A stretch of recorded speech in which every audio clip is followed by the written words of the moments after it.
예레미야 4장 19절로부터 21절을 먼저 이렇게 보시도록 하겠습니다. 개정 계획보다는 아마 현대 성경이 조금 더 이해하기가 쉬울 것 같으니까 이 오른쪽에 있는 현대 성경으로다가 같이 보시도록 하겠습니다. 주님, 제 오장육부가 뒤틀리는 이 통증을 보소서. 제 뱃속의 고통이 심하여 몸부림을 치지 않을 수가 없습니다. 제 심장이 어찌나 빨리 뛰는지 거의 파열해버릴 것 같습니다. 폭발 직전의 상태입니다. 그러므로 저는 더 이상 참고 견딜 수가 없습니다. 침묵을 지킬 수가 없습니다. 제 심령 속으로 비상 나팔 소리가 들려오고 전쟁의 아우성 소리가 들려오기 때문입니다. 어느 곳에서나 패전과 파멸의 소식만 들려옵니다. 온 나라가 무너져 가고 있습니다. 저희의 장막집들이 순식간에 무너져 내리고 저희가 치고 살던 천막이 눈 깜빡할 사이에 갈기갈기 찢겨집니다. 제가 아직도 얼마나 오래 저 원수들의 깃발을 바라보고 저 지긋지긋한 원수들의 나팔 소리를 들어야 합니까? 아멘. 예레미야의 말씀이 되겠는데요. 예레미야는 50여 년 정도 사역을 했는데 우리가 읽고 있는 이 말씀은 쭉 그냥 지금 이어서 읽어 내려가고 있지만은 50년 동안 진행되어지는 것이다 라고 하는 것을 좀 염두에 두시면서 보시면은 되겠습니다. 그리고 그 내용들이 쭉 이렇게 보다가 보게 되면은 꼭 예레미야가 사역했던 그리고 말했던 이야기들이 순서대로 다 그대로 이어져 있다라고 보기는 조금 어려운 부분들이 있는데요. 지금 오늘 우리가 읽은 이 4장 19절로부터 21절에 있는 이 말씀을 이렇게 보게 되면은 예레미야가 지금 이제 그 닥쳐올 재앙을 염두에 두면서 고통스러워하는 그런 내용이 이렇게 되겠는데요. 사실 예레미야서에는 이런 내용이 많이 있습니다. 계속 반복해서 이제 이런 예레미야가 자기 고통을 호소하는 어떤 그런 이야기가 이렇게 나오고 있는데 이 말씀은 지금 4장 19절에 나와 있고 그 앞에 1장, 2장, 3장의 내용이 있지만은요 아마 앞에 기록이 되어져 있지는 않지만은 예레미야가 부름받기 이전의 마음의 상태를 반영하는 거다라고 이렇게 보시면은 이렇게 되겠습니다. 예레미야가 부름을 받고 난 다음에 하나님께서 닥쳐올 재앙을 알려주셔서 그때부터 시작되어지는 게 아니라, 자 다시요, 우리는 어떻게 이제 이걸 읽어보다 보게 되면 느낌이 드는가 하게 되면은 하나님께서 예레미야를 선택하고 부르셔서 닥쳐올 일들을 알려주셨고 또 이제 그리고 예레미야가 그걸 가지고 나가서 이야기를 했다라고 이렇게 이제 생각을 하게 됩니다. 저도 그렇게 생각을 했어요. 이걸 내려가다 보게 되면은 뭐 그렇게 기록이 되어져 있으니까 우리가 기록된 것만 가지고 보게 되면은 이제 그런 식으로 이제 생각을 하게 되는데요. 근데 이제 직접 이렇게 겪어 보니까 이 과정을 한번 쭉 겪어보니까 이 과정이라고 하는 거가 예레미야가 부름받기 이전에 전 과정이라는 게 있었구나. 이건 예레미야뿐만 아니라 누구나 다 마찬가지다라고 이렇게 볼 수가 있는데 그 이전에는 하나님께서 예레미야를 비롯한 선지자를 부르셔서 예정하셔서 선택하셔서 그리고 말씀을 주셔서 그리고 시작되어졌다. 저도 그렇게 생각을 했어요. 근데 왜 그러면 부르셨느냐라고, 왜 에레미야를 부르셨느냐라고 한다고 하게 되면은, 그럼 하나님께서 보시고서 에레미야를 선택하셔서 예정하셔서 이제 이렇게 생각을 했던 거예요. 그런데 이제 지나면서 이렇게 쭉 보니까 모든 것이 다 뭔가 하게 되면은 한 원리가 이 세상 모든 것들을 지배를 하는데, 그 중에 하나가 뭔가 하게 되면 이 신앙에서 하나님과의 관계에서도 세상 모든 것들을 지배하는 것과 같은 원리가 한 원리가 지배를 하는데, 그게 뭔가 하면 뭐라고요? 인과론이다라고 하는 겁니다. 뭐요? 인과론이라는 게 뭐예요? 원인이 있어야지 뭐가 있다는 거예요? 결과가 있다라고 하는 겁니다. 에레미야를 하나님께서 부르셨다라고 한다면은, 선택하셨다, 예정하셨다라고 한다라고 하게 되면은, 뭐 때문에 하나님께서 예정하고 선택하고 부르셨다는 거예요? 부르시고 예정하고 선택할 만한 무언가가 있었다라고 하는 겁니다. 인과론이라고 하는 어떤 이런 것들은 모든 분야에 다 적용되어질 수 있는데, 특히 신앙에 있어서도 마찬가지다라고 우리가 이렇게 생각을 할 수가 있습니다. 그럼 이게 무슨 얘기가 되는가 하면, 예레미야는 부름받기 이전부터 계속 고통스러워하는 게 있었다라고 하는 겁니다. 그게 뭔가 하게 되면 바로 이거예요. 제 심령 속으로 비상나팔 소리가 들려오고, 비상나팔 소리라고 하는 거는 뭘 말하냐면 전쟁 났다라고 하는 그와 같은 급보를 이야기하는 거예요. 아마 83년이었나 83년이었던 것 같은데, 중국의 그 전투기였나 민항기였나 뭐 하나 불시작했잖아요. 왜 여기 성남이었던 것 같은데, 그때 그냥 주일이었습니다. 주일날 오후였는데 갑자기 각 지역마다 사이렌이 불고 뭐 울리고 그랬어요. 그게 뭔가 하면 이제 전쟁 났다라고 하는 그런 신호여가지고 굉장히 더 불안해하고 뭐 이제 그랬던 적이 있는데, 지금 비상나팔 소리는 지금 이걸 얘기를 하는 게, 이게 계속 들려온다라고 하는 겁니다. 지금 그러니까 이건 뭔가 하면 실제로 들려온다는 이야기가 아니라 에레미야에게는 들려온다라는 그런 얘기가 이렇게 되는 거고요. 이어서 전쟁의 아우성 소리가 들려오기 때문입니다. 그런데 왜 견딜 수가 없는가 하게 되면은, 전쟁이 일어났는데 어느 곳에서나 뭐예요? 패전과 파멸의 소식만 들려오고 있다 라고 하는 겁니다. 그럼 이것 때문에 에레미야는 굉장히 고통스러워하고 있어요. 이거는 이제 에레미야가 평생 동안 안고 가는 어떤 그런 마음의 고통인데, 부름받기 이전부터 이게 시작되어진 거다라고 하는 겁니다. 부름받고 난 다음에 하나님께서 알려주셔가지고 그때부터 시작되어지는 그런 게 아니다라고 하는 거예요. 그러면 에레미야는 비상나팔 소리가 들려오는 거를 전쟁의 소리, 그러니까 틀림없이 우리가 이제 전쟁에 져서 망할 수밖에 없다라고 하는 거를 어떻게 내다보고 있었을까요? 어떻게 내다보고 있었을까요? 그 부름받기 이전 얘기예요. 그러니까 자, 이걸 다시요. 지금 4장의 이야기는 부름받은 다음의 이야기로 기록되어져 있지만은, 이제 이런 이야기는 계속 반복되어지는데, 그 이전부터 시작되어졌던 건데 어떻게 이걸 알게 됐을까요?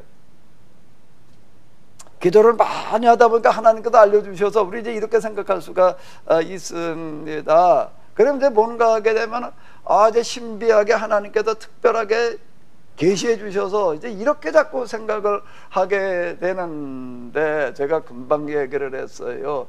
이 세상 모든 만물을 지배하는, 모든 것에 지배하는 한 원리가 뭐라고요? 인과론이다라고 하는 겁니다. 그러면 그걸 가지고 한번 생각을 해봐요. 뭘 가지고 생각을 해보는가 하게 되면, 에레미야가 어떻게 해서 이런 재앙이 몰려올 거라고 하는 걸 알게 됐다는 거예요. 뭘 가지고 알게 됐다는 거죠? 기도했더니 하나님께서 알려주셔서 또는 선견지명이 있어서 이제 이렇게 생각할 수가 있는데 뭘 가지고 할 수 있다는 거예요. 금방 제가 얘기를 했잖아요. 뭐로요? 인과론이라고 하는 겁니다. 인과론이라고 하는 거예요. 인과론. 지금 하고 있는 걸 보니까 틀림없이 이런 재앙의 결과를 몰고 올 수밖에 없다고 생각을 했다라고 하는 겁니다. 저도 이걸 경험해보기 이전에는 예언자라고 하는 사람들은 어떤 사람들인가 하면 깊은 그런 영적인 세계에 들어가서 하나님께서 그에게 여러 가지를 알려주시고 보여주시고 말씀해 주셔가지고 그걸 가지고 나와서 얘기하는 사람들이다라고 이제 이렇게 생각을 했는데, 그건 반쪽이고요. 나머지 반쪽은 뭘 가지고 이야기를 하는 사람들인가라고 하게 되면 뭘 가지고 이야기를 하는 거예요? 인과론을 가지고 이야기를 하는 거예요. 지금 우리가 이렇게 하고 있으면 이건 틀림없이 망할 수밖에 없다, 이렇게 이야기하는 사람들이에요.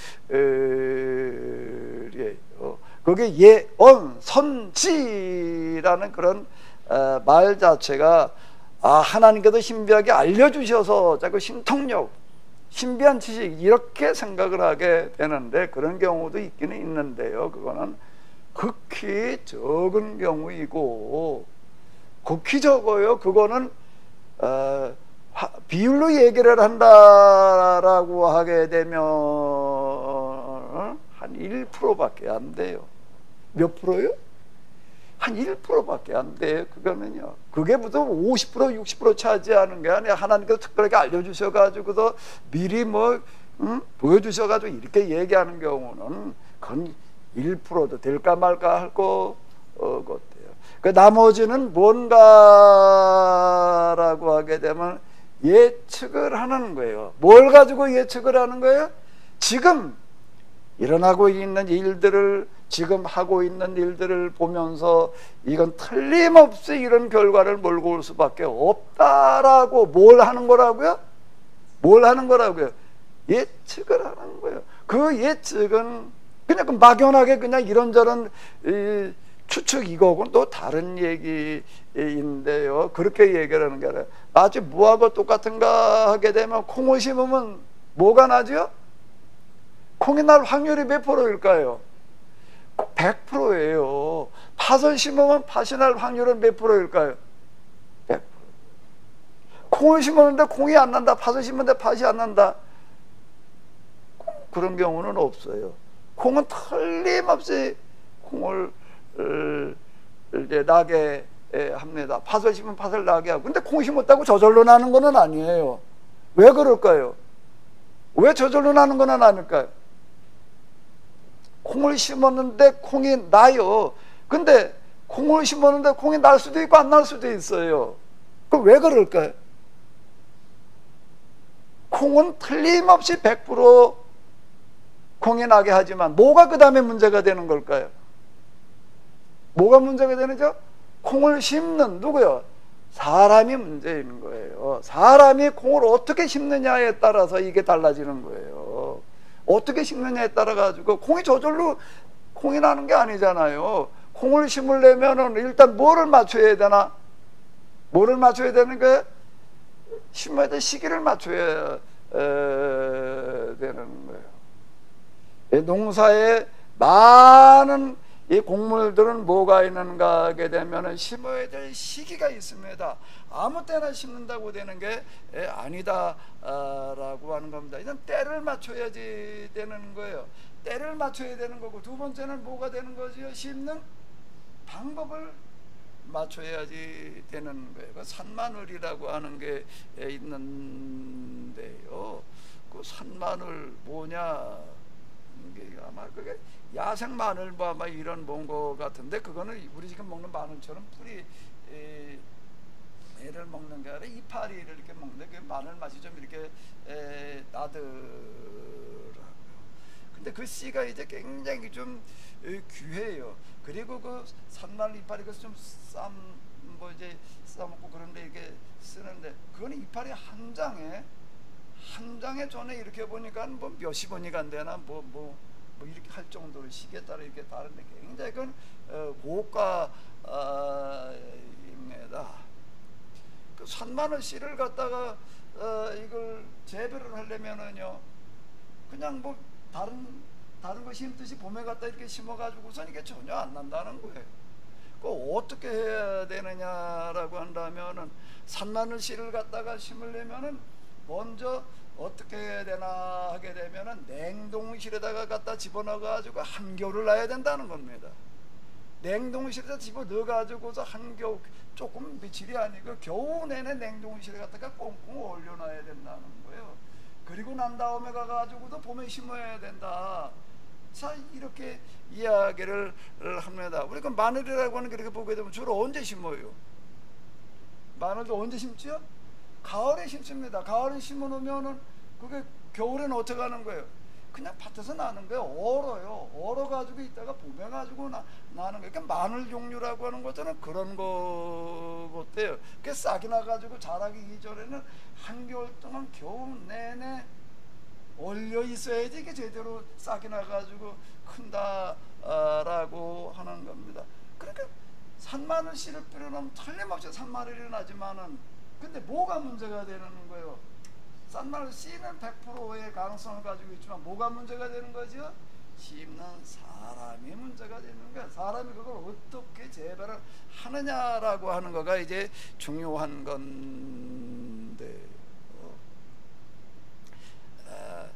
예측이라고 하는 거는 지금 바로 이걸 내다보는 거예요. 저 사람이 농사 짓는 걸 보니까, 이렇게 농사 짓는 걸 보니까 저 사람이 지금 산마늘 갖다가 재배를 하겠다라고 그러는데, 저 사람이 지금 하는 걸 보니까 틀림없이 저 사람은 저 농사를 잘 짓겠다, 이렇게 산마늘이 뭔지를 아는 사람이 보면은 보이는 거예요.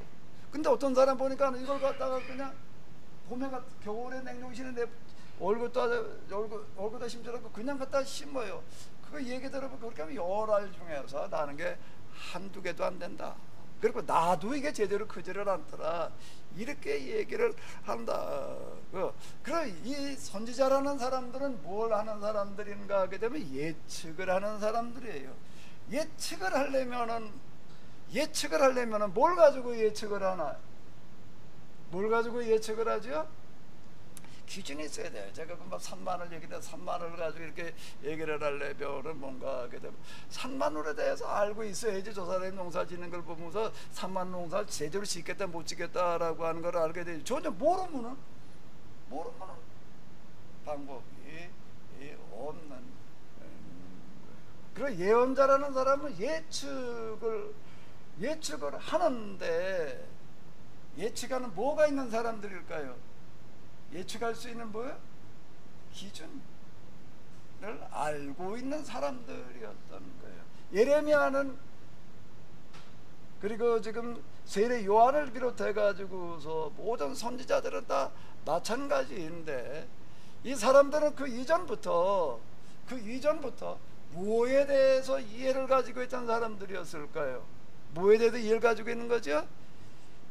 계약법에 대해서 이해를 가지고 있던 사람이, 율법 중에도 신명기 그리고 이 계약법 전승을 이어가지고 오던 사람들이기 때문에, 이 사람들은 이 계약법이라는 걸 가지고 쭉 보니까 그냥 봐가지고는 안 보이는 거예요.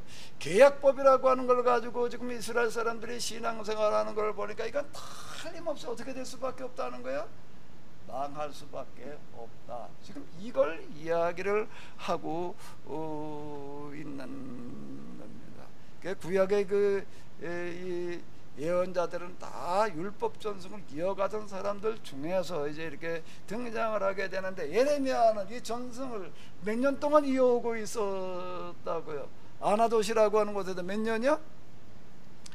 434년 동안이나 이어져 내려오고 있었다라고 하는 거예요. 그러니까 이런 이 고통의 호소는, 이 고통의 이런 이 호소는 에레미야만의 호소가 아니었던 거예요. 그 이후 그 위로 올라가서 아버지 할아버지 쭉 올라가는 이 집안에서는 항상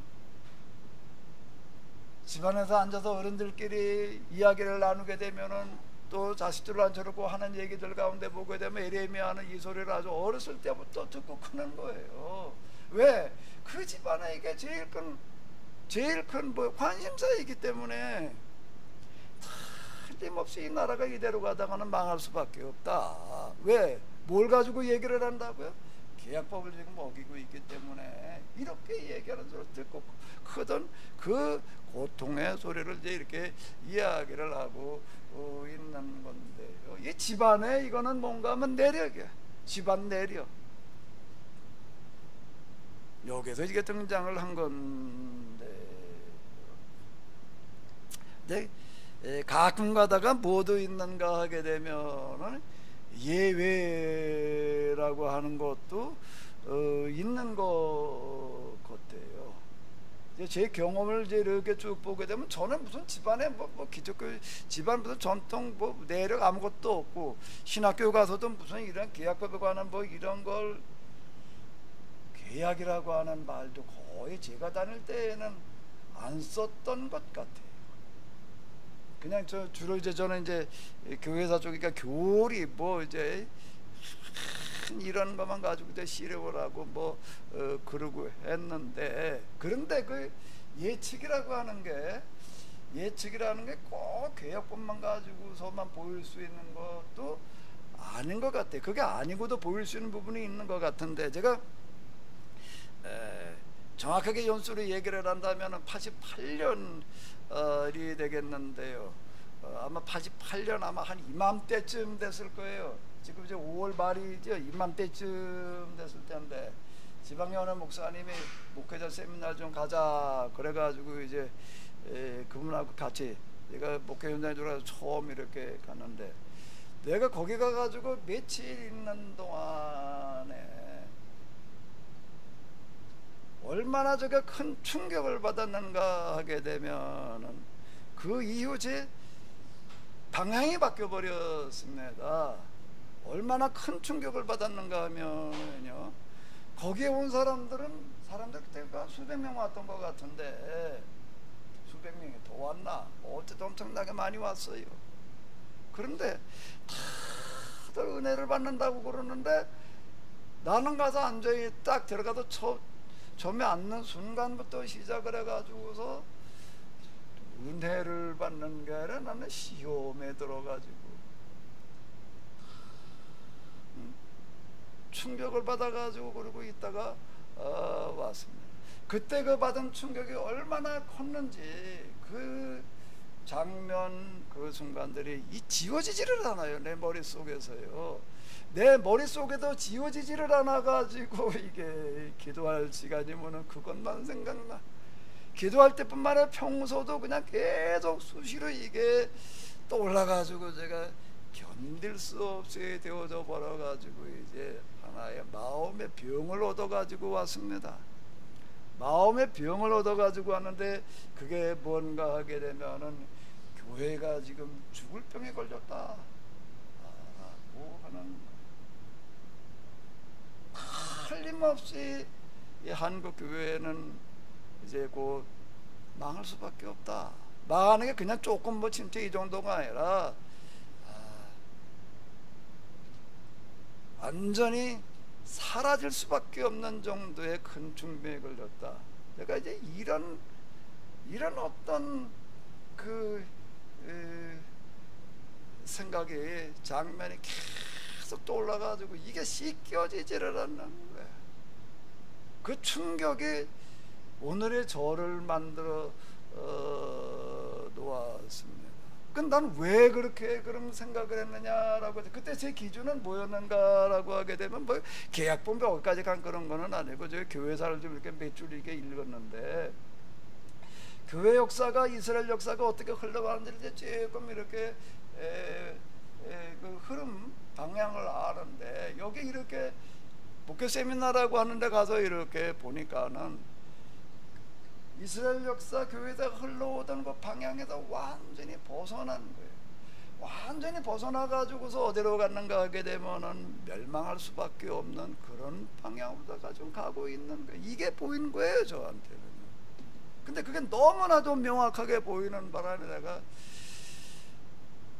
야, 이 교회가 지금 이렇게 돼버리고 있는데 이걸 어떻게 해야 되나, 이걸 가지고 씨름하고 고민하다가 여기까지 이렇게 오게 되었는데요. 왜 이탈해가지고 다 망할 수밖에 없게 되어졌는가라고 한다라고 하게 되면, 그 당시 그 목회 세미나라고 하는 것은 다 뭔가 어떻게 하면은 교회가 양적으로 부흥할 수 있느냐, 이거예요. 그걸 가지고도 뭐 방법들을 얘기를 하고 뭐 쭉 이렇게 가지고 뭐 교회가 부흥했다 성장했다 뭐 이러고 하는 그런 이야기들을 들어보니까 그건 망할 수밖에 없는 얘기들을 하고 있는 거고, 그걸 또 가가지고서 이제 듣고 심취하고 있는 어떤 이런 것들을 이렇게 보게 되었는데, 제가 이런 어떤 그런 그 환상에 사로잡혀 가지고, 환상이라는 게 무슨 눈으로 보이래 이런 게 아니라 떠오르는 어떤 그런 그 마음의 생각들 기타 등등에 사로잡혀 가지고 여기에 어떻게 해야 되는가라고 하는 방법으로 여러 가지 반응이 저에게서 이렇게 나왔는데, 뭔가 하게 되면은 나는 정반대로 접근을 해야 되겠다. 다 큰 교회 성장을 위해서들 그냥 이렇게 혈연이 되어져 가지고 있는데, 나는 정반대로 가자. 마침 제가 이제 저거다가 이제 뭐 교인 없는 교회에서 저 왕복동이라는 데 시작을 하게 되어졌는데, 내가 가장 작은 교회의 모습, 가장 작은 교회 목사의 모습을 유지하고 그 모습을 가지고 있는 거가 여기에 내가 해야 될 그런 자세 중에 하나겠다, 이렇게 됐습니다. 굉장히 그 충격 때문에 그렇게 됐던 건데요. 제가 그 이후에 선배 목사님들한테랑 제가 야단을 많이 맞았습니다. 왜 그런가 하면 그 시골 고속에도 맨날 그러고 있으니까 넌 뭐 하는 거야, 뭐 어쩌고 저쩌고. 특히 감리사님들이, 그때 선배 목사님들이 감리사로 있으면서 와도 구역해 하면서는요, 언제까지 여기 이러고 있을 거냐, 뭐 그런 야단 제가 많이 맞았어요. 그리고 또 이제 몇몇 목사님들은 또 이제 제가 만수받고 뭐 그럴 때쯤 되니까 여기저기 저 소개를 했습니다. 여기저기 소개를 해가지고 뭐 여기 가서 뭐 해봐라, 저기 가서 해봐라, 그러니까 몇 번 소개도 해주고 이제 그러는데, 그분들한테 굉장히 내가 고맙게 생각을 해요. 그래도 나를 생각을 하고, 아직 30대 이게 초반에 이제 젊은 놈이 여기서 이제 시골 구석에도 그러고 있으니까는, 그래도 나가서 뭘 좀 해봐라 그래가지고 이제 야단도 쳐주고 또 교회도 소개도 해주고. 그런데 그분들이 저한테 소개한 교회도 굉장히 큰 교회들을 소개를 했더라고. 나중에 이제 들려오는 그런 얘기들 이렇게 들어보니까. 자, 근데 저는 그런 분위기 속에서요, 정반대로 저는 가는 거예요. 가장 작은 모습으로 내가 한번 여기 남아있어 보자. 사실 저는 왕곡동을 죽을 때까지 안 떠나려고 그랬습니다. 이런 것 때문에 제가 그런 거예요. 가장 작은 지역에다 가장 작은 모습으로 끝까지 남아있자. 근데 어떻게 하다가 여기까지 왔는데, 뭐 여기도 뭐 가장 작은 모습이기는 마찬가지인데요.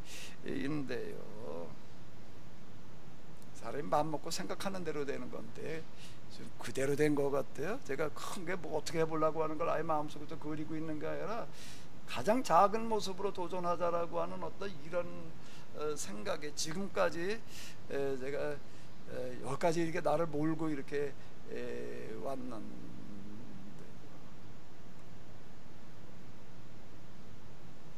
하나님께서 특별히 무슨 환상으로 꿈으로 말씀으로 알려주셔서가 아니라 뭘로다가요?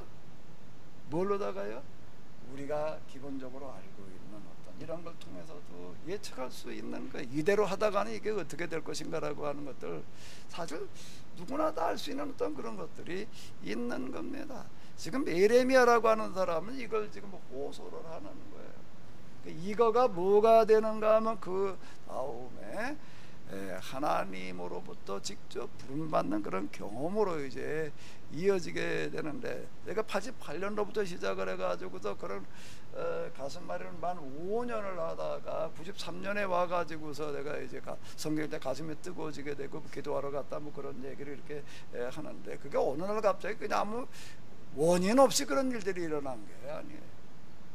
그 이전에 저에게 만 5년 동안 정말 저는 힘든 시간들을 이제 보냈는데, 그게 기초가 돼 가지고서 그 다음에 이제 하나님을 배우러 가는 어떤 이제 그런 과정이 이렇게 시작이 되어지는데, 그러다 보니까 이게 뭔가 하게 되면 지금 이게 보이는 거예요. 이런 것들이, 야, 이게 이 고백이 예레미야가 지금 하는 그런 이야기가 왜 이런 소리를 하고 있는지, 여기에 담겨져 있는 그 뒷 이야기들이 뭐가 들어있는지, 이런 것들을 이렇게 보게 되는데요. 22절에 보게 되면 이렇게 나오고 있습니다. 주께서 대답해 주셨다. 요 말씀이 있기까지 여러 해 걸리는 거예요. 예레미야가 이런 생각하고 있으니까 그날 저녁에 얘기하시는 그런 게 아니라 많은 시간, 여러 날 여러 해 걸려가지고도 비로소 이제 하나님의 음성을 듣게 되는 어떤 이제 이런 것들을 여기서 얘기하게 되는 건데, 여기에도 이제 조금 더 그 다음에 뭐가 되어지는가 하게 되면 구체화되어지는 겁니다. 하나님을, 그러니까 전 과정은 뭔가 뭐 혼자 고민하던 시간이 있는 거고, 예레미야 같은 경우는 계약법을 기초로 해가지고서, 저 같은 경우는 이제 교회사를 기초로 해가지고서 이제 고민하던 시간이 있었던 거고, 그러면서 이제 하나님을 만나는 과정이 있는 거예요. 그리고 그 다음에 뭐가 되는가 하게 되면은 23절로 넘어가는 이 부분은 뭔가 하게 되면은 좀 더 구체화되어져 가지고 이제 이렇게 무슨 일들이 일어날지를 내다보게 되는 건데요. 여기 이렇게 보게 되면 여호와께서 이렇게 말씀하셨기 때문이다라고 하는 그런 말씀이 들어있는데, 이 구절은 뭔가 하게 되면은 하나님을 만나는 그런 과정이 또 하루아침에 그냥 진행되어지는 게 아니라 많은 시간이 여기에 들어가게 되는데, 그런 과정을 통해 가지고서 이제 좀 더 구체적으로다가 뭐가 어떻게 될지를 보게 되는 건데요. 한번 읽어보시도록 하겠습니다. 내가 온 땅을 멸망시키면 이 나라가 온통 황무지로 바뀔 것이다. 하나님께서 이렇게 말씀하셨다라고 하는 이런 구절을 기초로 해서, 이건 뭔가 하나님과의 관계 속에서 이제 틀림없이 이렇게 될 것이다라고 뭐가 되는 건가 하면 예레미야가 먼저 생각하고 있던 그런 것들이 확인이 되는 거예요. 자, 다시요. 예레미야가 혼자 생각하고 고민하던 것들이 하나님을 만나서 이제 뭐가 어떻게 됐다고요? 확인이 되는 것을 이야기를 하는 겁니다.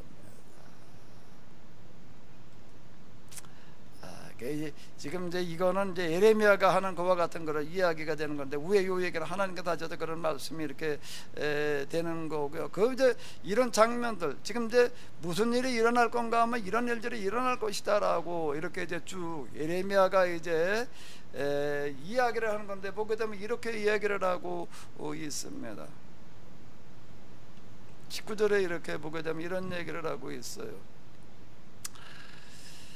주님, 제 오장육부가 뒤틀린 이 통증을 보소서. 제 뱃속의 고통이 심하여 몸부림치지 않을 수가 없습니다.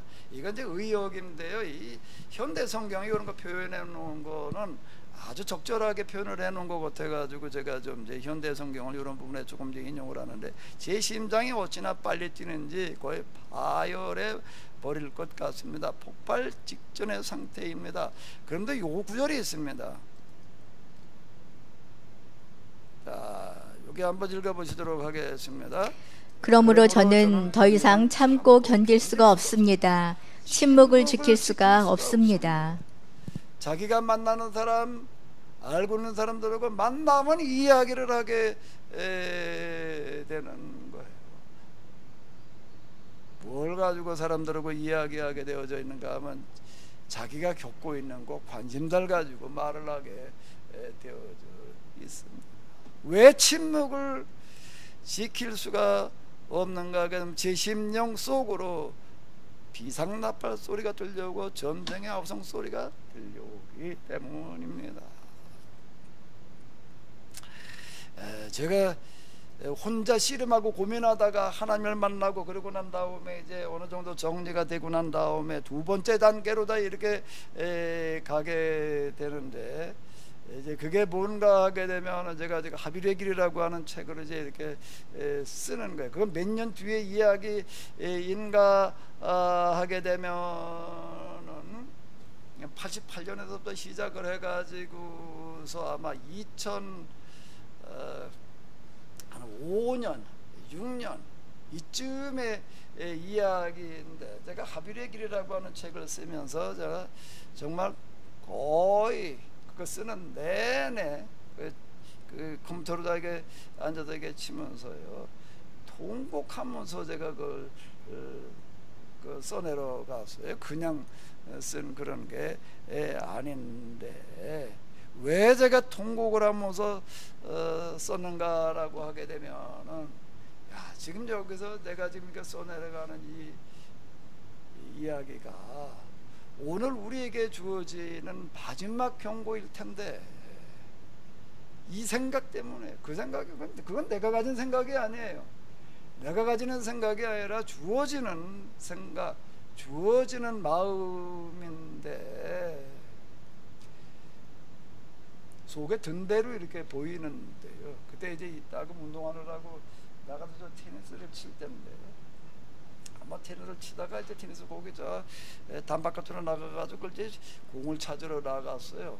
공을 찾으러 이렇게 나갔더니 내가 친 공이 날아간 건 아니고, 거기 이제 와서 연습하는 사람들 그 치장 공이 이제 날아가, 그 공들이 여기저기 떨어져 있었는데, 내 공은 어디가 있나 하고 이제 이걸 찾느라고 여기저기 돌아다니는데, 보니까 제 눈에 뭐가 하나 눈에 딱 들어오는가 하게 되면, 테니스 공이 이렇게 날아가다가 매달려 있더라고요.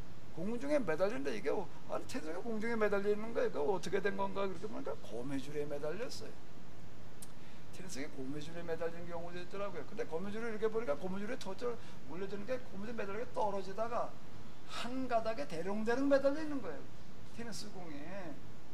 그거를 딱 이렇게 보는데, 그때 내가 합의를 쓸 때 이제 그때인데요, 뭘로 보이는가 하게 되면은, 자, 우리 교회의 운명이 거기서 조금 더 나가가지고 이 교회 빌려온 재앙이라고 하는 것은 교회로만 몰려올 게 아니라 이 나라의 멸망을 통해 가지고 몰려올 걸로다가, 이렇게 제가 이제 느껴지는데, 마치 모아 같은 감이 고무줄에 매달려 있는 테니스 공과 같구나. 살짝만 건드리면 살짝 건드릴 것도 없이 저절로 좀 떨어지게 돼 있는 거예요. 떨어지기 직전의 모습으로 이렇게 보여지는 어떤 이런 걸 보면서, 참 이게 지금 오늘 우리의 모습이다. 내가 그걸 한참 쳐다보다가 이렇게 들어왔는데요, 내가 합의의 길을 쓰는 동안에 여주가 진도 울돌목을 내가 2번을 갔습니다.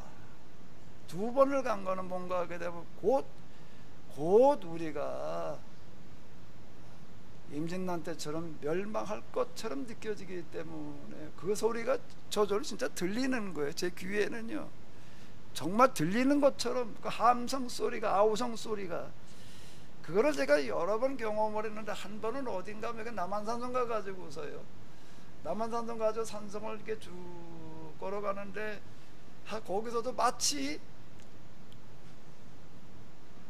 병자 호란 때 그 함성 소리, 아우성 소리가 그대로 들려오는 것 같아요. 들려오는 것 같은 게 아니라 저한테는 들리는 거예요. 아마 역사라고 하는 걸 관심을 가지고 있다가 보니까 어떤 역사적인 현장, 그 당시 상황을 생각하다 보니까 이제 그렇게 되었으리라라고 이렇게도 생각이 되어지는데요.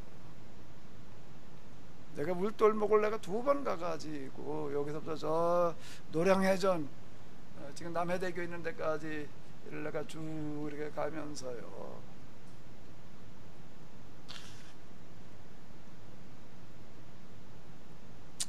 내가 내 평생 그렇게 울어본 적이 없어요.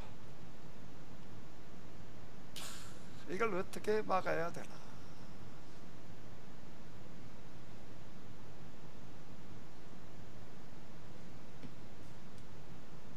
예레미야 이 고백이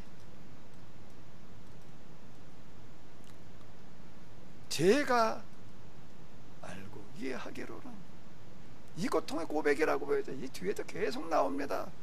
주님 제5장 6부가 대주려는 이 통증을 보소서. 제 뱃속의 고통이 심하여 몸부림을 치지 않을 수가 없습니다. 제 심장이 어찌나 빨리 뛰는지 거의 파열해 버릴 것 같습니다. 폭발 직전의 상태입니다. 이렇게 고백을 하고 있는데요. 그런데 이제 조금 5장을 넘어서 6장으로 가보게 되면은요, 그냥 쭉 읽어보도록 하겠습니다. 그러니까 현대 성경으로 보시겠습니다. 베냐민 지파의 자손들아, 너희는 어서 예루살렘에서 떠나 피난하여라.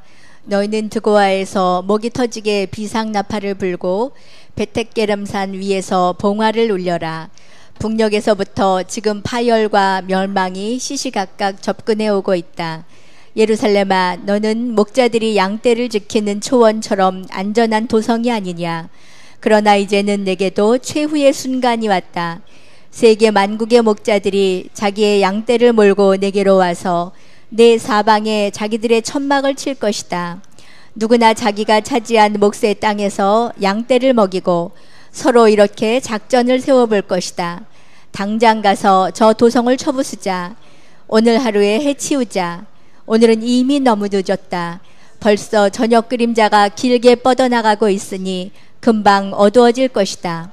오늘 당장에 해치우기에는 시간이 너무 부족하다. 그렇다면 우리가 야간 공격을 할 수가 있지 않은가.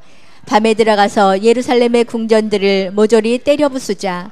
온 세계의 주인이신 여호와께서 친히 이스라엘의 원수들에게 이런 명령을 내리셨다. 우리는 그 도성 주민의 모든 나무를 베어서 바로 그 도성을 칠 공격 사다리와 공성루를 만들어라. 그 성 안에는 백성을 탄압하고 때려 죽이는 일밖에는 다른 아무것도 없다. 그것은 이제 심판을 받아 멸망해야 마땅하니 사정없이 때려 부수고 모두 잡아 죽여라. 샘에서 언제나 새로운 물이 솟아나오듯이 그 도성에서는 끊임없이 새로운 죄악이 솟아오르고 있다. 거기서 들리는 소식은 폭력과 탄압뿐이다. 내가 그 도성을 내려다보면 쉴 새 없이 강탈하고 체포하며 때리고 감금하며 고문하고 죽이는 장면뿐이다. 그곳에 내 백성은 고난을 받으며 병이 들어있다.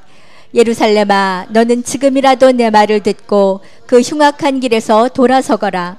그렇지 않으면 내가 네게 등을 돌리고 떠나가겠다. 이런 경고도 받아들이지 않으면 내가 너를 더 이상 아무도 살 수 없는 황막한 땅으로 만들어버리겠다. 온 세상에 주신 여호와께서 내게 말씀하셨다. 거기까지만 보시겠습니다. 일단 8절까지만 먼저 이렇게 보겠는데요. 자, 지금 예레미야에게는 뭐가 들려오는가 하게 되면 이와 같은 전쟁과 파멸의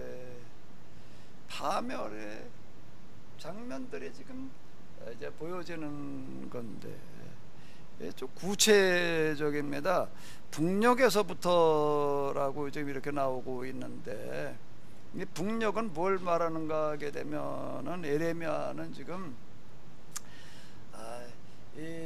이스라엘의 닥칠 재앙이 어디에서 오는가 하게 되면은 메소포타미아 지역에서부터 이제 대국이 형성되어져 가지고 닥쳐오리라 이렇게 지금 내다보고 있는 거예요. 이제 이게 뭘로 나가는가 하게 되면 국제정세로 나가는 거예요. 막연하게 그냥 하늘로부터 재앙이 내려온다 이렇게 얘기를 하는 것이 아니라 이스라엘을 멸망시키는 그런 세력들이 구체적으로 어떻게 지금 준비가 되어지고 있는가라고 한다라고 하게 되면 북녘이라고 이렇게 이야기를 하고 있습니다.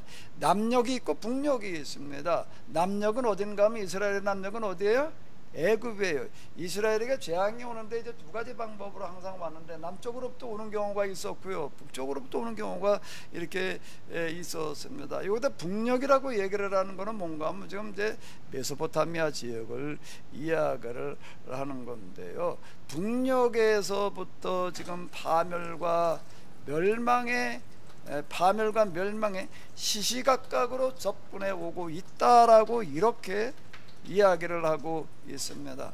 이건 뭔가 하게 되면 지금 북쪽 지역에 지금 형성되어지고 있는 그 정세가 또 하나 지금 이제 북쪽 지역이 어떻게 되어져 있는가 하게 되면은 혼란한 시기여 가지고서 결집이 안 되어져 있는데, 곧 이제 여기가 통일이 되어져 가지고 대국이 형성되어지리라고 이걸 내다보는 거예요. 그 내다보는 게 지금 구체적으로 뭔가 하면 바벨론이 등장할 거를 지금 이야기를 하는 겁니다.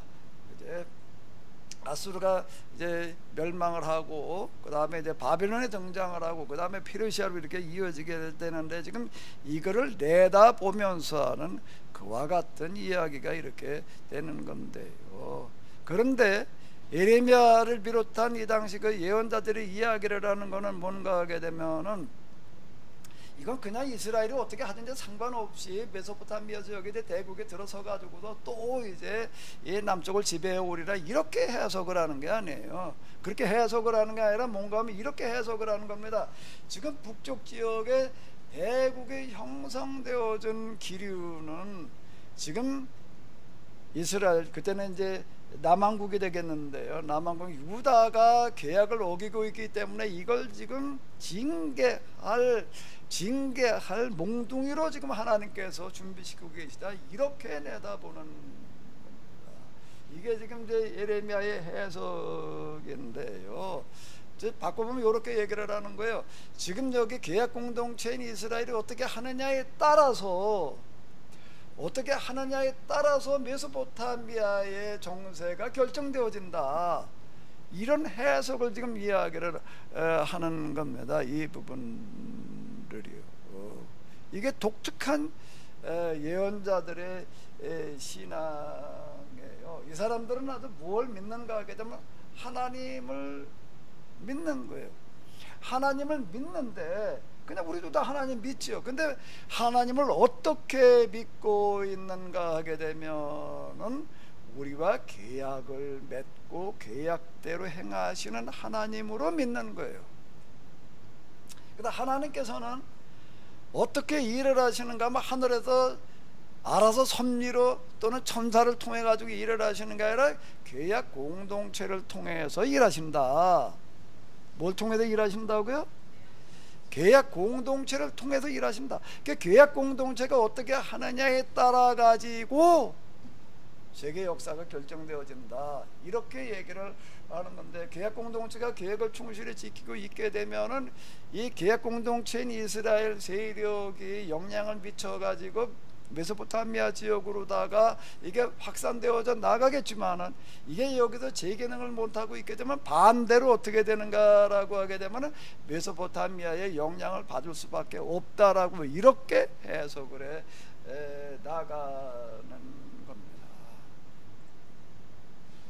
제가 이제 그 하빌기를 쓰면서 참 이게 지금 우리에게 주어지는 마지막 기회다, 제가 명랑해전의 현장을 2번이나 갔다 왔다라고 이렇게 얘기를 하는 거는 뭔가 하게 되면, 그때 이제 이 북한과의 관계라든지 이런 것들이 아주 그 심각해지는 어떤 그런 그 상황들이 이제 이렇게 있었습니다. 그러니까 지금 뭐 공개된 어떤 그런 것도 이렇게 보게 되면 정전 시점까지 갔었다, 뭐 그런 얘기들 이제 자주 이렇게 나온다고, 주로 그 이제 미국에서 이제 이렇게 공개되는 어떤 그런 자료들에도 우리가 확인해 볼 수 있는데요.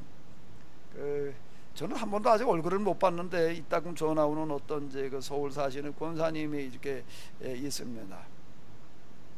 어느 날 그분이 또 전화가 왔는데, 목사님, 내가 이걸 딴 사람한테는 얘기할 수가 없고 목사님 책을 읽어보니까 목사님은 제 얘기를 좀 이해할 수 있지 않을까 싶어가지고 제가 좀 전화를 했습니다. 그러면서 이제 이 얘기를 하는 거예요.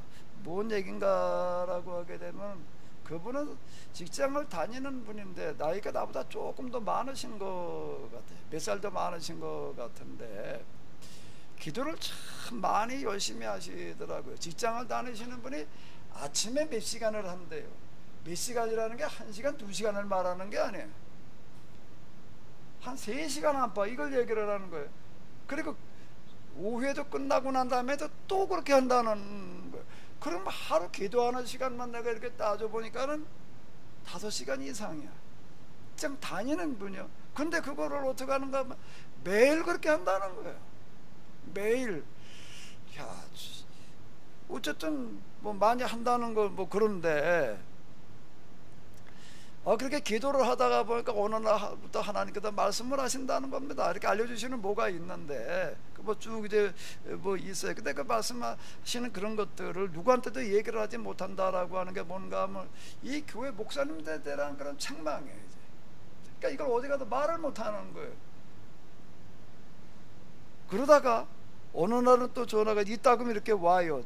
전화가 와가지고 얘기를 하는데, 그동안 내가 지금 몇십 년 동안 이렇게 하나님께서 말씀하신 걸 쭉 들었는데 이런 경우는 없었습니다. 그러면서 얘기를 하는 게 뭔가 하게 되면은 며칠 내로 틀림없이 전쟁이 난다라고 말씀하신다는 거예요. 그러니까 이걸 어떻게 해야 되느냐. 이분은 진짜 이건 뭐 몇십 년째 기도를 하면서 그렇게 이제 그런 관계를 가지고 있었기 때문에 정말 저한테 전화를 하면서 울면서 떨면서 말을 하는 거예요. 이걸 어떻게 해야 되냐. 그렇게 얘기를 해요. 그래서 제가 권사님한테 뭐라고 얘기를 해요. 저는 그분 뭐 예언 어쩌고 저쩌고 얘기하는 사람들 뭐 좀 있고 뭐 그러고 한데 나 별로 그런데 내가 비중을 두지 않습니다. 근데 나는 이 권사님 하는 얘기는 진짜 이분은 하나님과의 관계 속에서 하나님의 뜻을 감지하는 사람일 수 있겠다라고 제가 생각을 하는데, 그 이유는 뭔가 하게 되면 우리 현재 교회가 이대로 가다 틀림없이 망한다는 거예요. 그러니까 목사님들에 대해서 아주 심한 그런 정말 어떨 때는 주신 말씀을 그대로 이렇게 적어가지고 저한테 이제 문자로 다 이렇게 보내주고 뭐 아니면 노트에다 매일 이렇게 적는데요. 적은 걸 찍어가지고 보내주기도 하고 이제 그런 내가 읽어보면서 이분은 진짜 하나님의 음성을 듣는 사람일 수 있겠다. 내가 이제 이렇게 생각을 했는데 이분은 아주 안절부절을 못해요. 그래서 제가 뭐라고 얘기를 했는가 하게 되면 권사님 너무 두려워하지 마시고요. 권사님한테 그걸 말씀하셨다는 거는 하나님께서 권사님한테 기도하라고, 물론 기도 그동안 하셨지만은 기도하라고 알려주셨다고 생각을 하시면 됩니다. 그게 무슨 기도를 하시는가 하게 되면 뭐라고 기도하라고 그래야 되겠어요? 하나님, 정말 우리가 지금 전쟁으로 참화를 빚을 수밖에 없을 만큼 우리가 잘못하고 있는데 어떻게 하라고요? 우리에게 용서하시고 다시 한번 기회를 주십시오. 이렇게 기도를 하십시오. 제가 이렇게 얘기를 했어요. 그리고서 이제 그 며칠 지났습니다. 아까 전쟁 난다고 그런 날짜가 이렇게 지났어요. 근데 지나고 난 다음에 그 다음 날인가 또 전화가 왔어요. 전화가 와서 권사님이 그러는 거예요. 권사님, 목사님, 제가 하나님 음성 잘못 들었나 봐요. 그래 전쟁 난다고 얘기를 해가지고서 목사님도 고쳐 들었지, 죄송해요, 이렇게 얘기를 하더라고요. 내가 잘못 들었었나 봐요. 그래서 제가 또 뭐라고 그랬을까요? 제가 보기에 권사님의 잘못 들으신 게 아니라 전 진짜 그렇게 생각이 드는 거예요.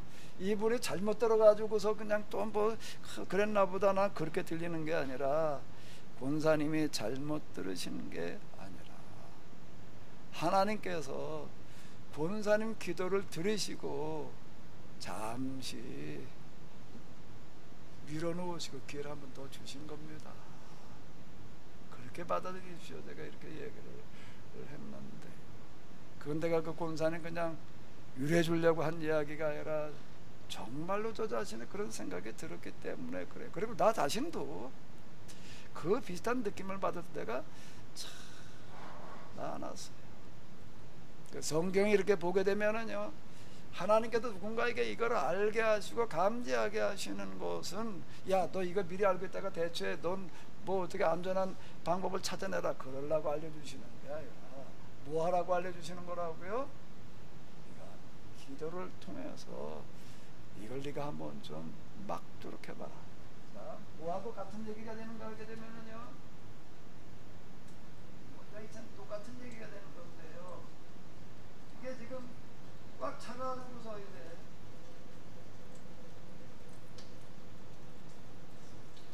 차오르게 되면은 똑같은 겁니다. 이게 어떻게 될 수밖에 없는 거죠? 이게 파국에 오는 거예요. 근데 기도라고 하는 거는 이걸 미리 알고 기도한다는 건 뭐하는 것 같은 거 하게 되면 뭐하고 하는 것 같은 거예요. 같은 행동을 하는 거예요. 그냥 기도했더니 하나님께서 그냥 들어주시고 용서해 주시고 뭐 막아주신다 그 얘기가 아니라 뭔 얘기가 되는가 하게 되면 기도하는 거가 누군가 대신 회개하고 용서를 비는 기도가 뭐가 되는 거죠? 내려오는 것보다 어떻게 되는 거예요? 그래서 많아지는 어떤 그런 현상을 발견하는 건데, 이 성경을 이렇게 보게 되면 하나님께서 심판하기로 작정을 하셨다가 모세를 비롯한 사무엘의 기도를 들으시고서 이제 용서하셨다라는 그런 이야기들이 많이 나오는데요. 그것은 옛날 그 과거에만 그런 게 아니라 지금도 같은 관계로 진행이 되어지고 있다 라고 이렇게 볼 수가 있는데, 사실 우리가 그동안 얘기 많이 들었지요. 외국의 보도가 얼마나 많이 나가는가 하면 한국은 곧 전쟁 난다, 전쟁 날 거다, 이런 보도도 워낙 많이 나가가지고 아마 외국에 누구 가까운 분도 있는 분들한테 안부 전화 받으신 분도 아마 있을 거예요. 야, 그 불안도 어떻게 사냐 말이야.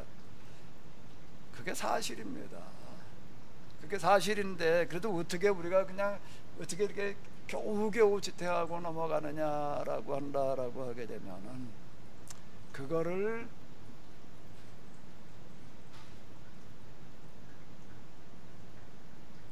미리 내다보며 눈물과 통곡으로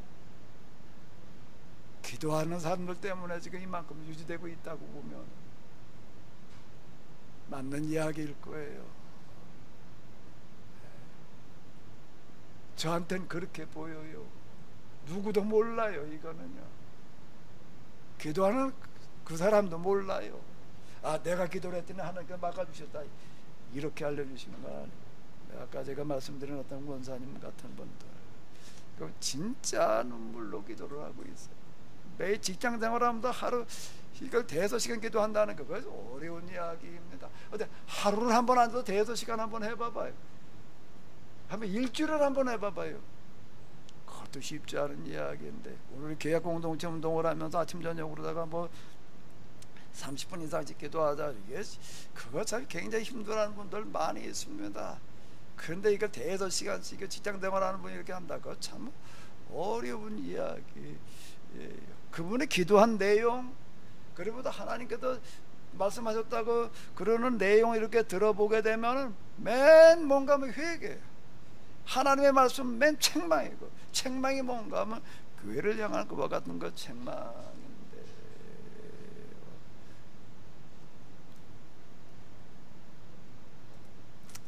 이제 5장으로 넘어가서 지난주에 읽었던 거 한번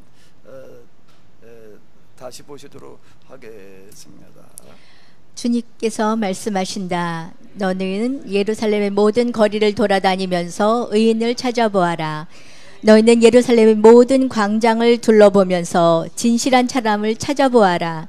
너희가 거기서 법대로 사는 사람이 있어서 누구나 신뢰할 수 있는 사람을 단 한 사람이라도 찾는다면 내가 그 성을 전체의 죄를 용서하겠다. 이건 또 좀 개요. 이거까지 이렇게 본다라고 하게 되면 그보다는 아마 개혁이 더 조금 더 날려나 개혁적으로 본다면, 예루살렘 거리를 다니면서 어떻게 하라는 거예요? 의인 한 사람을 만난다라고 한다면은 내가 그 한 사람 때문에 그 성을 용서해 주겠다. 이게 이거야말로 진짜 하나님 말씀이에요.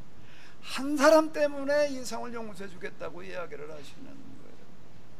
나는 그 어느 권사님 그 전화 받으면서요, 참 우리가 이번에도 틀림없이 전쟁 날 수밖에 없는 어떤 그런 상황이었는데, 참 이번에 이 권사님 기도가 이걸 막았다 말이야.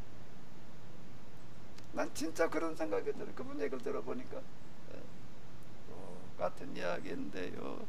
자, 여기 지금 무슨 이야기가 여기에 많이 나오는가 하게 되면은요,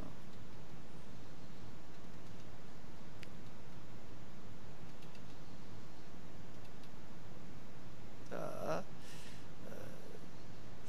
30절 31절이요. 이 땅에 무섭고 놀라운 일이 있도다. 선지자들은 거짓을 예언하며 제사장들은 자기 걸목으로 다스리며 내 백성은 그것을 좋게 여기니 마지막에는 너희가 어찌하려느냐. 6장에도 이런 얘기는 이제 계속 이렇게 제사장들에 대한 그런 책망의 얘기들이 이제 이렇게 많이 나오는데요. 자, 또 읽어보시도록 하겠습니다. 이는 그들이 가장 작은 자로부터 큰 자까지 다 탐욕을 부리며 선지자로부터 제사장까지 다 거짓을 행함이라. 그들이 내 백성의 상처를 가볍게 여기면서 말하기를 평강하다 평강하다 하니 평강이 없도다. 네. 예언자, 제사장, 여기 지금 이 현대 성경이 조금 더 실감나게 번역을 해놓았는데요, 예언자와 제사장과 같은 성직자나 신학자들이 모두 돈 벌기 위하여 백성을 속이고 있다, 이렇게 이야기를 하고 있습니다. 그러면서 뭐만 부르짖고 있는가 하게 되면 뭐만 부르짖고 있는 거죠? 어떻다는 거예요?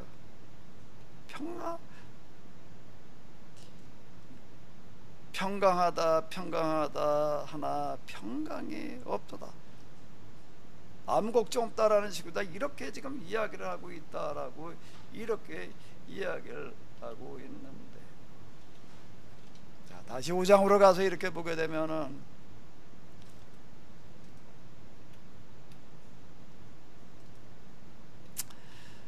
예레미야의 이야기인데요, 내가 주님께 말씀드렸다. 본래 저는 이렇게 생각하였습니다. 가난하고 무식한 백성들만이 저토록 어리석고 완고한 행동을 할 것이다. 주께서 무엇을 원하시고 주께서 무엇을 옳게 보시는지 모르는 전민들만이 저토록 타락한 생활을 할 것이다. 나는 이제 부유하고 학식 많은 훌륭한 사람들에게 찾아가 주님의 말씀을 전하겠다. 그들이야말로 주께서 책망하시는 말씀을 틀림없이 깨달아 할 것이다. 이렇게 생각을 했다라고 하는 겁니다. 그런데 바로 이 사람들이 누굴 말하는 거예요? 누굴 말하는 거죠? 부유하고 학식이 많고 훌륭한 사람들, 그래도 존경받고 있는 사람들이 있는데, 이 사람들이 뭐라고 어떻게 하는가 하게 되면 하나님께 순종할 수 없다고 노골적으로 선언을 하고, 하나님의 계명한 자기들의 행동을 속박하는 쇠사슬이나 되는 것처럼 생각하고, 자기들은 이제 하나님과 손을 뗀 자유로운 사람이라고 공언을 하였습니다. 그들은 이제 하나님께서 완전히 떠나간 사람들이 되어버렸습니다. 그들은 이제 하나님에게도 완전히 떠나가 버린 사람들이 되고 말았습니다. 이렇게 이야기를 하고는 예레미야가 뭐라고 이야기를 하는가 하면, 나는 그대로 참고 있을 수가 없습니다. 말하지 않을 수가 없습니다. 이렇게 이야기를 하는데, 저도 이제 이거 말을 좀 몇 번 꺼내본 적이 있습니다. 뭘 교회를 어떻게 고쳐보자고 제가 또 신문을 만들어 가지고 다 몇 번 좀 이렇게 전국 교회에 이렇게 뿌린 적이 이제 있었는데, 일단 감리교회만 해가지고서 좀 이제 뿌려 봤는데요. 이걸 신문이에요. 신문을 만들어 가지고서 그걸 접어 가지고서 이렇게 그 우편 발송하고 뭐 그러는데, 그게 그 봉투자고만 오더라도 이게 정말 쉽지를 않더라고요. 어디 저 지원을 받아가지고 한 11명이 뭐 만져가지고서 그냥 며칠을 해가지고서 발송을 하고 뭐 그러고 해봤는데, 저도 처음에는 어떻게 생각을 했는가 하게 되면, 이 나라 이게 교회의 문제가 뭔가 하면 큰 교회, 이게 나이 든 목사님들이 잘못해서 이게 문제다, 이제 이렇게 생각을 했습니다. 그렇게 생각을 해가지고서 어쨌든 이제 이걸 좀 바꾸고 고쳐봐야 된다 이랬는데, 그러면서 생각하기에도 이 나라에 이제 소망이 좀 젊은 사람들에게 있다. 젊은 사람들은 진짜 좀 그래도 제대로 해보려고 그러겠지, 이렇게 생각을 하고도 이제 또 한참 2, 3, 4, 3 만나러 돌아다닌 적이 있어요. 제가 젊은 사람들, 그래서 젊은 사람들 중에서도 무슨 개혁 뭐 운운하고 그러는 모임들이 있어요. 그런 모임들 찾아다니면서 내가 만나 보면서 내가 느낀 거는 뭔가 하게 되면은, 그때 이제 30대들인데, 야, 이 30대들이 50대 후반 60대 목사님들보다 훨씬 더 악하다. 이건 뭐가 없나 하면은 일단 신앙이 없어요. 신앙이 없고요, 훨씬 더 뭔가 하게 되면 그렇게 개혁을 부르짖고 뭐 어쩌고 저쩌고 아주 그러는 사람들인데요, 완전 기회주의자들. 그러다가 좀 몇 번 다니다가 집어치이고 말았는데요, 야, 이 만나러 다니는 사람이 없다. 에레미야가 지금 뭐라고 얘기하는가 하게 되면은, 처음엔 어떻게 생각을 했는가라고 한다고 하게 되면, 가난하고 무지한 백성들이 저렇게 가난하고 무지하고 모르니까 저러지, 그래도 좀 부유하고 공부도 좀 하고 인격이 좀 있는 사람들은 아니겠지라고 했더니 갔더니 더 하더라 말이야. 내가 이 구절을 읽으면서 참, 이게 지금 망할 때 나타나는 어떤 그런 특징이다라고 이렇게 볼 수가 있는데요. 여기 뭐 그렇기 때문에 이 백성이 원수들에게 멸망당할 것이다, 이건 하나님께서 하시는 그런 말씀이에요. 원수들은 이제 숲속에서 뛰쳐나오는 사자처럼 습격하여 그들을 잡아 죽이고 조온에 몰려드는 늑대처럼 그들에게 달려들 것이다. 원수들이 그들의 모든 성읍으로 몰려와서 마치 포범처럼 매복하고 있을 것이다. 그러므로 누구든지 성 밖으로 나오기만 하면 찢겨 죽을 것이다.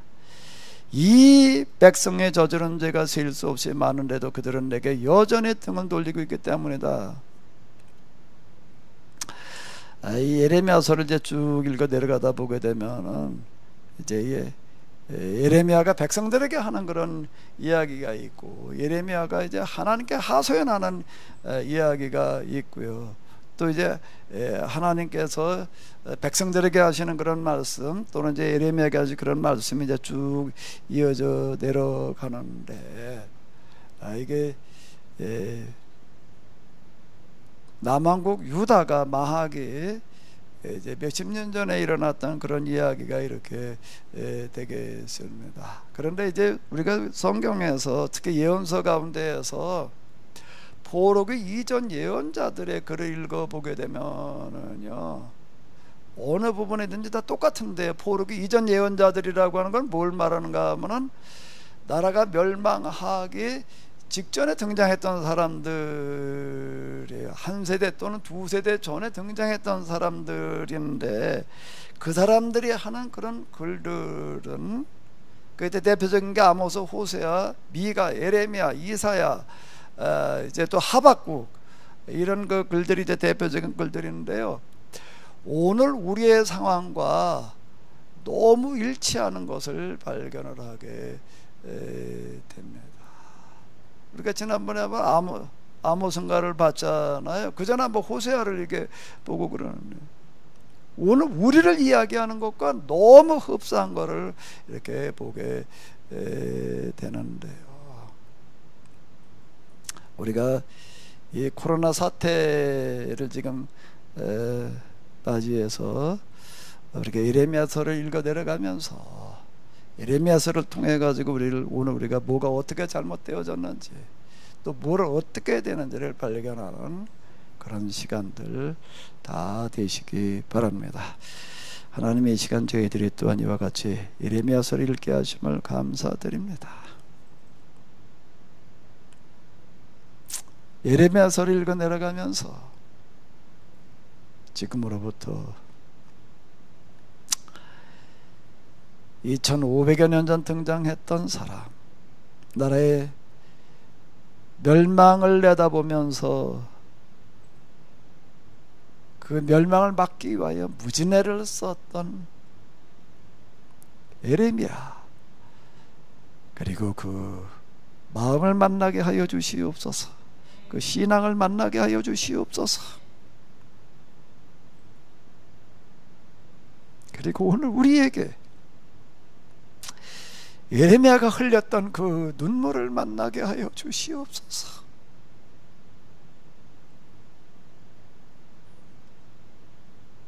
예레미야가 한 나라의 멸망을 앞두고 피눈물을 흘렸다라고 한다면, 오늘 우리는 코로나 사태를 통해서 인류의 멸망을 지금 경험을 하게 되는데, 그래도 하나님 앞에 나와 예배드리고 있는 저희들, 코로나 상황 때문에 모이지도 못하는 저희들, 예레미야의 그 심정과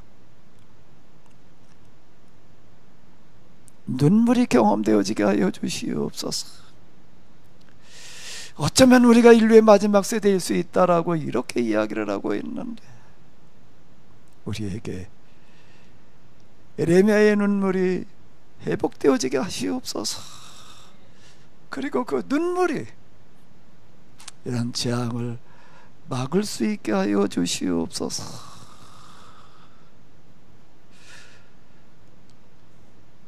그런 귀하고 복된 시간, 그래야 인류의 종말이 아니라 새로운 길을 찾아 나갈 수 있는 그런 은혜가 저희들 모두에게 있게 하여 주시옵소서. 이제는 우리 주 예수 그리스도의 은혜와 하나님 아버지의 놀라우신 사랑과 성령님의 도우심이 저희들 가운데 예레미야의 심정으로 그 눈물로 함께 하여 주시옵시기를 간절히 축원하옵나이다. 아멘.